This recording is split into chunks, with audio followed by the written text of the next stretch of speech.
नमस्कार दोस्तों, आज की इस वीडियो में हम पढ़ेंगे रामधारी सिंह दिनकर द्वारा रचित निबंध अर्धनारीश्वर। तो सबसे पहले रामधारी सिंह दिनकर के जीवन परिचय के विषय में थोड़ी सी जानकारी प्राप्त कर लेते हैं।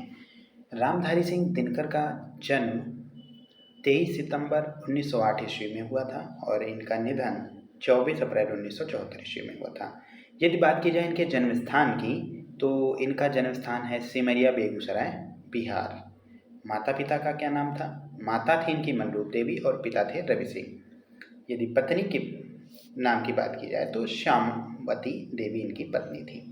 शिक्षा, इन्होंने प्रारंभिक शिक्षा गांव और उसके आसपास से प्राप्त की है और 1928 ईस्वी में मोकामा घाट रेलवे हाई स्कूल से मैट्रिक की परीक्षा पास की। 1932 ईस्वी में पटना कॉलेज से बीए ऑनर्स किया इतिहास विषय में। यदि वृत्तियों की बात की जाए तो ये प्रधानाध्यापक रहे एच.ई. स्कूल बरबीघा में। उसके बाद सब रजिस्ट्रार भी रहे, सब डायरेक्टर रहे, जनसंपर्क विभाग और बिहार विश्वविद्यालय में हिंदी के प्रोफेसर पद को सुशोभित किया। भागलपुर विश्वविद्यालय में उपकुलपति रहे, हिंदी सलाहकार के रूप में भी कार्य किया। यदि इनकी साहित्यिक अभिरुचियों की बात की जाए तो 1925 ईस्वी में छात्र सहोदर में पहली कविता प्रकाशित की। देश पटना, प्रकाश बेगूसराय, प्रतिमा कन्नौज में छात्र जीवन में अनेक रचनाएं प्रकाशित की। 21 वर्ष की अवस्था में पहली कविता पुस्तक प्रणभंग प्रकाशित की।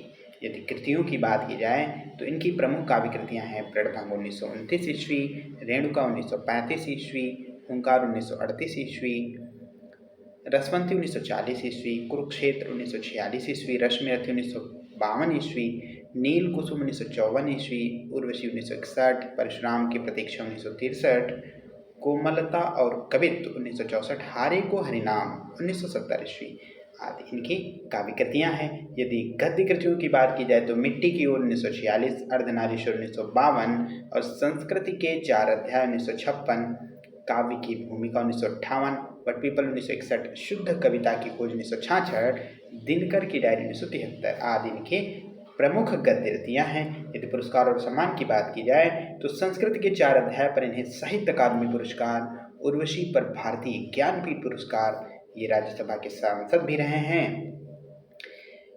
और पद्म भूषण एवं कई अलंकरणों से सम्मानित हैं। राष्ट्र कवि के रूप में ये जाने जाते हैं। इन्होंने खुद को भी डेप्यूटी राष्ट्र कवि कहा है। राष्ट्र कवि रामधारी सिंह दिनकर जितने बड़े कवि थे उतने ही समर्थ गद्यकार भी थे। उनके गद्य में भी उनकी कविता के गुण, ऊज, पौरुष, प्रभावपूर्ण वाग्मिता और रूपक धर्मिता आदि उसी सहजता और प्रवाह के साथ मुखरित होते हैं। उनकी कविता और गद्य दोनों में उनके व्यक्तित्व की एक जैसी गहरी छाप है। उनकी भाषा कुछ भी छिपाती नहीं, सब कुछ उजागर कर देती है। अब यह पाठकों, श्रोताओं की ग्रहणशीलता पर निर्भर है कि वह कितना जागरूक और चौकन्ना है। उनकी पराक्रमी वाणी में सन्नाटे और मौन के सक्रिय निषेध का बल भी है। गोया वह उठ खड़ी हुई वाणी हो। दिनकर छायावादोत्तर युग के प्रमुख कवि हैं। वे भारतीय युग के प्रवाहमान भावधारा के एक महत्वपूर्ण आधुनिक कवि हैं। कविता लिखने की शुरुआत उन्होंने 30 के दशक में ही कर दी थी, किंतु अपनी संवेदना और भावों से वे चौथे दशक के प्रमुख कवि के रूप में पहचाने गए। उन्होंने प्रबंध, मुक्तक, गीत प्रगीत, काव्य नाटक इत्यादि अनेक शैलियों में सफलतापूर्वक उत्कृष्ट रचनाएं प्रस्तुत की हैं। प्रबंध काव्य के क्षेत्र में छायावाद के बाद के कवियों में उनकी उपलब्धियां सबसे अधिक और उत्कृष्ट हैं। भारतीय और पाश्चात्य साहित्य का उनका अध्ययन, अनुशीलन विस्तृत और गंभीर है।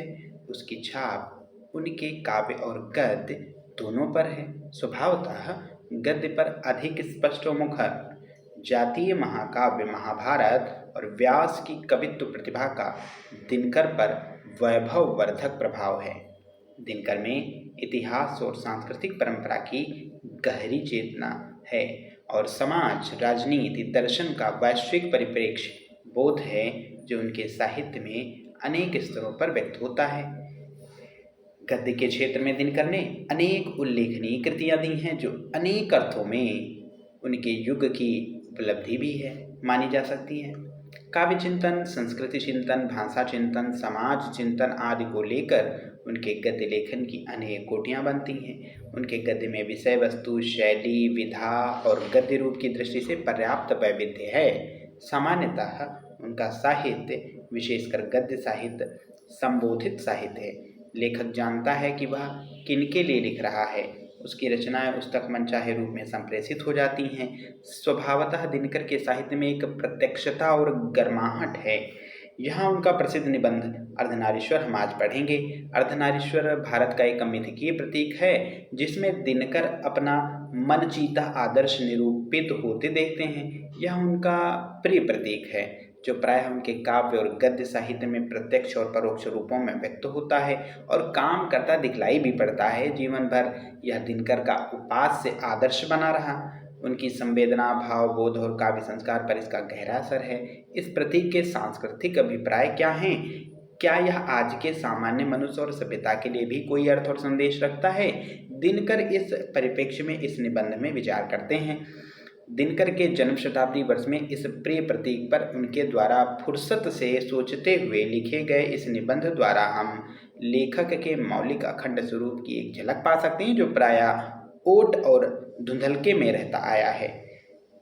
जिसे हम आधुनिकता कहते हैं, वह एक प्रक्रिया का नाम है।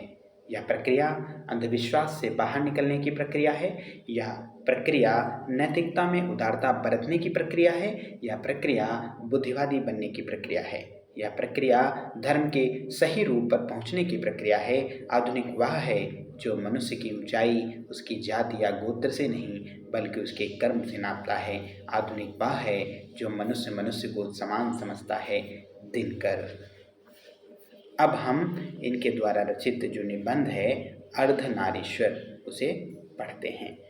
अर्धनारीश्वर शंकर और पार्वती का कल्पित रूप है, जिसका आधा अंग पुरुष का और आधा अंग नारी का होता है। एक ही मूर्ति की दो आँखें, एक रसमयी और दूसरी विकराल। एक ही मूर्ति की दो भुजाएं, एक त्रिशूल उठाए और दूसरे की पहुंची पर चूड़ियाँ और उंगलियां अलग तक से लाल। एवं एक की मूर्ति के दो पांव, एक जरीदार साड़ी से आवृत और दूसरा बागंबर से ढका हुआ। एक हाथ में डमरू, एक में वीणा परम उदार, एक नयन में गरल, एक में संजीवन की धार। जटाजूट में लहर पुण्य की शीतलता सुखकारी, बाल चंद्र दीपित त्रिपुंड पर बलिहारी बलिहारी। स्पष्ट ही यह कल्पना शिव और शक्ति के बीच पूर्ण समन्वय दिखाने को निकाली गई होगी, किंतु इसकी सारी व्याप्तियां वहीं तक नहीं रुकती। अर्धनारीश्वर की कल्पना में कुछ इस बात का भी संकेत है कि नर नारी पूर्ण रूप से समान हैं और उनमें से एक के गुण दूसरे के दोष नहीं हो सकते। अर्थात नरों में नारियों के गुण आए तो इससे उनकी मर्यादाहीन नहीं होती, बल्कि उनकी पूर्णता में वृद्धि होती ही होती है। किंतु पुरुष और स्त्री में अर्धनारीश्वर का यह रूप आज कहीं भी देखने में नहीं आता। संसार में सर्वत्र पुरुष पुरुष है और स्त्री स्त्री। नारी समझती है कि पुरुष के गुण सीखने से उसके नारीत्व में बट्टा लगेगा। इसी प्रकार पुरुष भी स्त्रियोचित गुणों को अपनाकर समाज में स्त्रैण कहलाने से घबराता है। स्त्री और पुरुष के गुणों के बीच एक प्रकार का विभाजन हो गया है तथा विभाजन की रेखा को लांघने में नर और नारी दोनों को भय लगता है। किंतु ऐसा लगता है कि गुणों का बंटवारा करते समय पुरुष ने नारी से उसकी राय नहीं पूछी। अपने मन से उसने जहाँ चाहा नारी को बिठा दिया। स्वयं तो वह वृक्ष बन बैठा और नारी को उसने लता बना दिया। स्वयं तो वह वृंत बन गया और नारी को उसने कली मान लिया। तब से धूप पुरुष और चांदनी नारी रही है, ग्रीष्म नर और वर्षा मादा रही है, विचार पति और भावना पत्नी रही है। जहाँ भी कर्म का कोई क्षेत्र है, अधिकार की कोई भूमि है और सत्ता का कोई सीधा उत्स है, उस पर कब्जा नारी का नहीं नर का माना जाता है। नर है विधाता का मुख्य तंतुवाय जो वस्त्र बुनकर तैयार करता है और नारी का काम उस वस्त्र पर छींटे डालना है। नर है कुदाल चलाने वाला बलशाली किसान जो मिट्टी ताड़कर अन्न उपजाता है। नारी का काम दोनों को अछोरना पछोरना है। नारी है नदियों का वेगमय प्रवाह, नारी उसमें लहर बनकर उठती गिरती रहती है। सिंहासन तो वस्तुतः राजा के लिए होता है, रानी उसके वामांग की शोभा मात्र है। सत्य है, राजा की ग्रीवा और विशाल वक्षोदेश रानी उन पर मंदार हार बनकर झूलने के लिए है। रानी काया और रानी छाया के प्रतीक हैं। सत्य का साकार रूप तो राजा ही होता है। रानी है कल्पना की रंगीन जाली और सपनों की मीठी मुस्कान। जो जीवन में उतरी तो वाह वाह और नहीं उतरी तो वाह वाह, कहावत चल पड़ी है। पुरुष एनेछे दिवसेर ज्वाला तप्त रौद्र दाह, कामिनी एनेछे यामिनी शांति समीरण वारिवाह।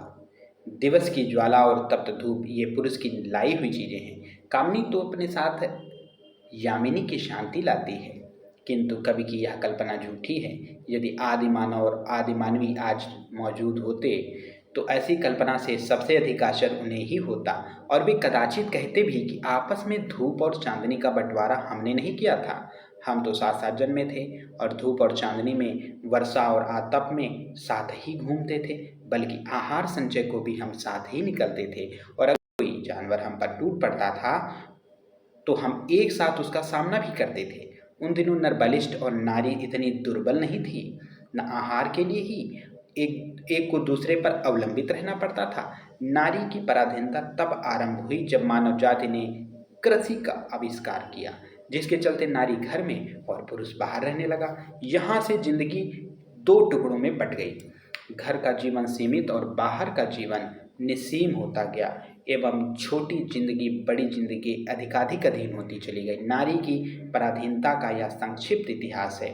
नर और मादा पशुओं में भी थे और पक्षियों में भी, किंतु पशुओं और पक्षियों ने अपनी मादाओं पर आर्थिक परवशता नहीं ला दी, लेकिन मनुष्य की मादा पर यह पराधीनता आपसे ही आप लग गई, और इस पराधीनता ने नर नारी से वह सहज दृष्टि भी छीन ली जिससे नर पक्षी अपनी मादा को या मादा अपने नर को देखती है। कृषि का विकास सभ्यता का पहला सोपान था, किंतु इस पहली ही सीढ़ी पर सभ्यता ने मनुष्य से भारी कीमत वसूल कर ली। आज प्रत्येक पुरुष अपनी पत्नी को फूलों सा आनंदमय भार समझता है और प्रत्येक पत्नी अपने पति को बहुत कुछ उसी दृष्टि से देखती है जिस दृष्टि से लता अपने वृक्ष को देखती है। इस पराधीनता के कारण नारी अपने अस्तित्व की अधिकारिणी नहीं रही। उसके सुख और दुख, प्रतिष्ठा और अप्रतिष्ठा, यहाँ तक कि जीवन और मरण पुरुष की मर्जी पर टिकने लगे। उसका सारा मूल्य इस बात पर जा ठहरा कि पुरुषों को उसकी कोई आवश्यकता है या नहीं। इसी से नारी की पद मर्यादा प्रवृत्ति मार्ग के प्रचार से उठती और निवृत्ति मार्ग के प्रचार से गिरती रही। जो प्रवृत्ति मार्गी हुए उन्होंने नारी को गले से लगाया, क्योंकि जीवन से वे आनंद चाहते थे और नारी आनंद की खान थी। किंतु जो निवृत्ति मार्गी निकले उन्होंने जीवन के साथ नारी को भी अलग ढकेल दिया, क्योंकि नारी उनके किसी काम की चीज नहीं थी। प्राचीन विश्व में जब वैयक्तिक मुक्ति की खोज मनुष्य जीवन की सबसे बड़ी साधना मानी जाने लगी, तब झुंड के झुंड विवाहित लोग संन्यास लेने लगे और उनकी अभागिनी पत्नियों के सिर पर जीवित वैधव्य का पहाड़ टूटने लगा। जरा उन आंसुओं की कल्पना कीजिए जो उन अभागिनियों की आंखों से बहते होंगे, जिनके पति परमार्थ लाभ के लिए उनका त्याग कर देते थे। जरा उस बेबसी को भी ध्यान में लाइए जो इस अनुभूति से उठती होगी कि आखिर जो संन्यास लेता है वह निष्ठुर है, कायर और कठोर नहीं, बल्कि पुण्यात्मा, साहसी और शायद सबसे बड़ा वीर है। और हाय रे नारी जो इन परिस्थितियों से हार कर स्वेच्छा अपने आप को सचमुच ही पुण्य की बाधा और पाप की खान मानकर पछाड़ खाकर रह जाती थी। बुद्ध और महावीर ने कृपा करके नारियों को भी बिछड़े होने का अधिकार दिया था, किंतु यह अधिकार भी नारी के हाथ सुरक्षित न रह सका। जैनों के बीच जब दिगंबर संप्रदाय निकला तब धर्माचार्य नारियों की भिक्षुणी होने वाली बात से घबरा उठे थे और धर्म पुस्तक में उन्होंने एक नए नियम का विधान किया कि नारियों का भिक्षुणी होना व्यर्थ है, क्योंकि मोक्ष नारी जीवन में नहीं मिल सकता। नारियां घर में ही रहकर दान पुण्य करें और दिन की प्रतीक्षा करें जब उनका जन्म पुरुष योनि में होगा। जब वे पुरुष होकर जन्मेंगी, संन्यास वे तभी ले सकेंगे और तभी उन्हें मुक्ति भी मिलेगी। और बुद्ध ने भी एक दिन आयुष्मान आनंद से ईसत पश्चात के साथ कहा कि आनंद, मैंने जो धर्म चलाया था वह 5 सहस्र वर्ष तक चलने वाला था, किंतु अब यह केवल 500 वर्ष चलेगा, क्योंकि नारियों को मैंने भिक्षुणी होने का अधिकार दे दिया है। धर्म साधक महात्मा और साध्य नारियों से भय खाते थे। विचित्र बात तो यह है कि इनमें से कई महात्माओं ने तो ब्याह भी किया और फिर नारियों की निंदा भी की। कबीर साहब का एक दोहा मिलता है, नारी तो हम हूँ करी तब ना किया विचार, जब जानी तब परिहरी नारी महाविकार। नारियों की यह अवहेलना हमारे अपने काल तक भी पहुँची। बर्नार्ड शॉ ने नारी को अहेरिन और नर को अहेर माना है। तात्पर्य यह है कि अहेर को अहेरिन के पास से बचकर चलना चाहिए। बहुत नीचे के स्तर पर कुछ ऐसी ही प्रतिज्ञा उन कवियों की भी है जो नारी को नागिन या जादूगरनी समझते हैं, लेकिन ये सब झूठी बातें हैं जिनकी इजाद पुरुष इसलिए करता है कि उनसे उसे अपनी दुर्बलता अथवा कल्पित श्रेष्ठता के दुलराने में सहायता मिलती है। असल में विकार नारी में भी है और नर में भी, तथा नाग और जादूगर के गुण भी नारी में कम पुरुष में अधिक होते हैं, एवं आखिर तो मुख्यतः पुरुष का ही स्वभाव है। इन सबसे भिन्न रविंद्रनाथ प्रसाद और प्रेमचंद जैसे कवियों और रोमांटिक चिंतकों में भी नारी का जो रूप प्रकट हुआ है वह भी उसका अर्धनारीश्वर रूप नहीं है। प्रेमचंद ने कहा है, पुरुष जब नारी के गुण लेता है तब वह देवता बन जाता है, किंतु नारी जब नर के गुण सीखती है तब वह राक्षसी हो जाती है। इस प्रकार प्रसाद जी की इड़ा के विषय में यदि यह कहा जाए कि इड़ा वह नारी है जिसने पुरुषों के गुण सीखे हैं, तो निष्कर्ष यही निकलेगा कि प्रसाद जी भी नारी को पुरुषों के क्षेत्र से अलग रखना चाहते थे। और रविन्द्रनाथ का मत तो और भी स्पष्ट है।